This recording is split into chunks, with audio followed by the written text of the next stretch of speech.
Buku KIA merupakan kepanjangan dari Buku Kesehatan Ibu dan Anak. Kebanyakan orang biasa menyebut buku ini dengan buku pink, sesuai dengan warnanya.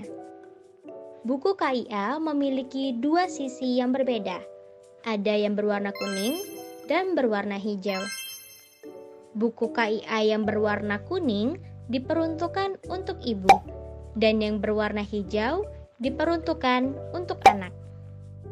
Buku KIA untuk ibu berisi catatan kesehatan ibu, mulai dari catatan yang berisi informasi kehamilan, persalinan, dan nifas. Buku KIA yang berwarna kuning atau untuk anak berisi catatan informasi anak, bayi baru lahir hingga usia 6 tahun. Tidak hanya itu, buku pink ini juga berisi berbagai informasi cara memelihara dan merawat kesehatan ibu dan anak. Buku KIA ini tersedia di puskesmas, bidan praktik, dokter praktik, klinik, rumah bersalin, dan rumah sakit. Setiap ibu hamil akan mendapatkan satu buku KIA.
merupakan suatu instrumen deteksi dini dalam perkembangan anak usia 0 sampai 6 tahun.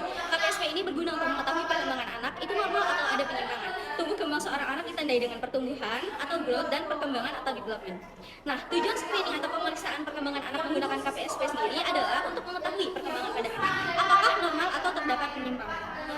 Alat atau instrumen yang digunakan adalah yang pertama itu tentu saja formulir KPSP yang menurut umur. Formulir ini biasanya berisi 9 sampai 10 pertanyaan tentang kemampuan perkembangan yang telah dicapai anak. Sasaran KPSP ini adalah anak yang berumur 0 sampai 72 bulan. Yang kedua ada alat bantu pemeriksaan berupa pensil, kertas, bola sebesar bola tenis, kelincingan, kubus berukuran sisi 2,5 cm sebanyak 6 buah, kismis, kacang tanah, potongan biskuit kecil berukuran 0,5 sampai 1 cm. Nah, sekarang kita masuk ke studi kasusnya. Pada kasus kali ini, anak lahir pada 3 Februari 2020 dan tanggal periksanya yaitu 26 Juli 2023. Dan saat periksa, ibu mengatakan anaknya belum bisa memakai baju sendiri. Maka dari itu, tentukan KPSP usia berapa yang cocok untuk deteksi dini perkembangan anak tersebut dan jabarkan intervensi apa yang dilakukan untuk hasil tersebut. Oke, untuk penyelesaiannya, yang pertama, kita tentukan dulu usia anak tersebut. Dari tanggal lahir ke tanggal dia periksa. Didapatkan umurnya 3 tahun, 5 bulan, 23 hari, lalu kita genapkan menjadi 3 tahun, 6 bulan. Nah, 3 tahun, 6 bulan ini konversikan ke bulan, lalu dijumlahkan, didapatkan hasil akhir 42 bulan. Sehingga bisa gunakan KPSP pada anak umur 42 bulan. Pada KPSP anak umur 42 bulan, dibutuhkan alat dan bahan, kubus, pensil, dan kertas. Dan anak diangkut ibunya atau anak duduk sendiri di tepi meja periksa. Kedua, kita lakukan pemeriksaan. Pemeriksaannya yang pertama terkait gerak halus. Beri kubus di depannya. Dapatkah anak meletakkan 8 buah kubus satu persatu di atas yang lain tanpa menyentuhkan kubus tersebut? Dan dari hasil pengamatan, anak bisa meletakkan 8 buah kubus satu persatu di atas yang lain tanpa menyentuhkan kubus lainnya. Kedua, beri pensil dan kertas. Buatlah lingkaran di atas kertas tersebut. Minta anak menirunya. Dapatkah anak menggambar lingkaran? Dan dari hasil pengamatan, anak dapat melakukannya. Ketiga, setelah pemeriksaan pada anak, kita tanya ibu atau pengasuhnya berkaitan dengan dua aspek perkembangan. Yang pertama, aspek sosialisasi dan kemandirian. Dapatkah anak mengenakan sepatunya sendiri? Apakah anak dapat mencuci tangannya sendiri dengan baik setelah makan? Apakah anak dapat mengikuti peraturan permainan bila bermain dengan teman-temannya, misal ular tangga, petak umpet, dan lain-lain? Dan dapatkah anak mengenakan celana panjang, kemeja, baju, atau kaos kaki tanpa dibantu?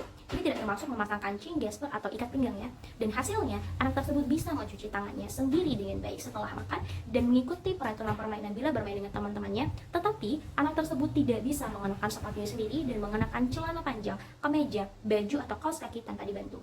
Setelah itu, kita tanya ibu terkait aspek perkembangan gerak kasarnya. Dapatkah anak mengayuh sepeda roda 3 sejauh sedikitnya 3 meter? Dan jawaban ibu adalah iya, anak dapat mengayuh sepeda roda 3 sejauh 3 meter.